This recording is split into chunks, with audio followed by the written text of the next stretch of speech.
"Hello, Thomas," he said. "What are you doing here?" "I'm pulling a train," said Thomas. "Can't you see?" "Where are your coaches, then?" When he opened his eyes, he saw he had stopped just in front of the buffers.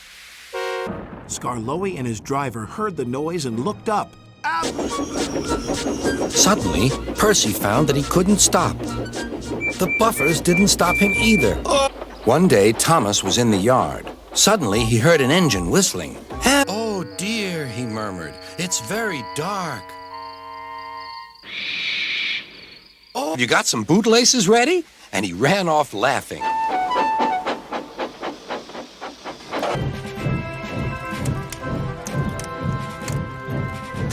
I'm coming apart! "Mind your backs," he shouted. Then, I'm doing it, he panted. "Will the top never come?" Then, with a sudden... "We'll stop here until Boulder passes by," said the driver. But Boulder was nowhere to be seen. He rushed into a tunnel thinking how clever he was, but there was trouble ahead. Suddenly, he heard an extraordinary noise. Whee! And to add to that, Sir Topham Hatt makes us all shunt in dirty sidings. Then Henry came by, hissing as usual. Whee! "Pa," said Percy, "he's back to bugging us." "Don't move! You're still attached to Cranky." But it was too late. Percy waited and waited. The switch was still against him, so he couldn't move. Then he looked along the main line. Beep! He seems a simple sort of engine.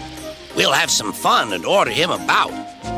Quack! I'm really a splendid engine, he thought, and suddenly let off steam. Whee!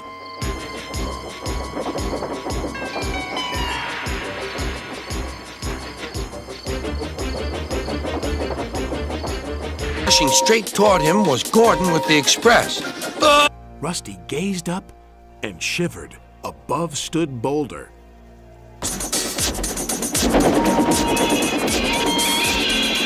Donald's driver applied the brakes, but it was too late. Then he saw some boys on a bridge. "Beep, beep, hello," he whistled. "Oh, are you ready, Henry?" said the driver. "Sneeze hard when I tell you." "Now," he said. Dirty cars from dirty siding. Yeah. Disaster lay ahead. "Stuff and nonsense," snorted James.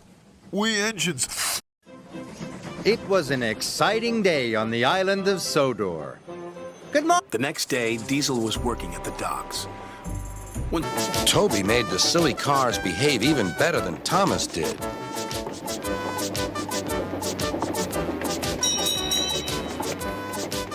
"Hey, look out, Percy!" shouted his driver and applied the brakes, but it was too late.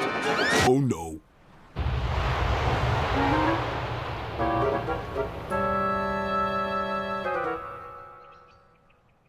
Conductor, driver, firemen, and passengers were all stranded on the platform.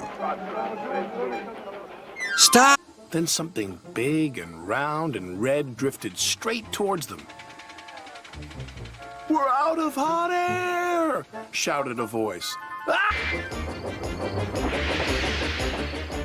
His driver knew they were only insects that shine brightly at night, but to Duncan they looked like an engine. "Come on, Gordon," said his driver. "You'll feel better, too, after a good hose down." Back.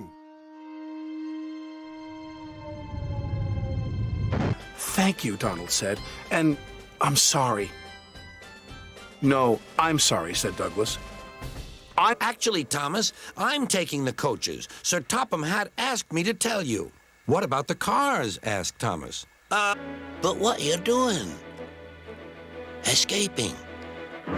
"I know," sighed Percy. "These cars have been troublesome all morning." Suddenly, he saw a freight car on the line ahead. Get out of my way! But the freight car wouldn't move.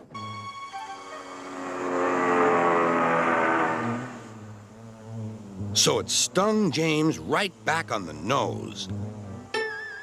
Come on, push those freight cars closer to me." But Percy was too upset to concentrate and pushed the freight cars too far.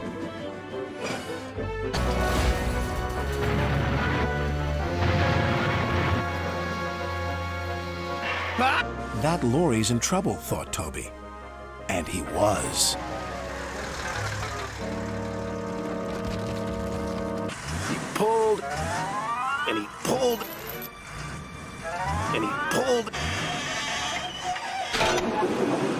Not very useful now, are you? Said Toby.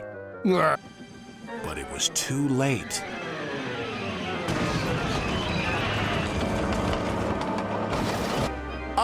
On! Faster, faster! The silly freight cars yelled. Then there was trouble again. Hello, Percy, he called.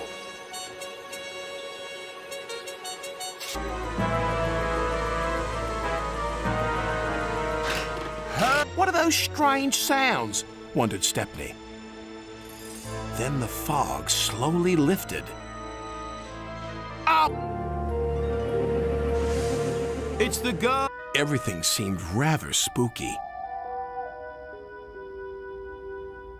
Quite suddenly, he heard a strange wheezing sound. It's the ghost! Said Cranky. Before he could say anything else, the jet engine was rocketing Thomas up the track. What? Then there was trouble. A coupling broke. Surprise, surprise! Catch us if you can! Oh! Suddenly, he saw James pulling a long, slow train. Oh! Duncan was delighted with Peter Sam's dilemma. Fancy not securing your freight cars on a hill. They'll come back to spook you and your special funnel. Oh no! Heading straight for me! Squeaked Percy.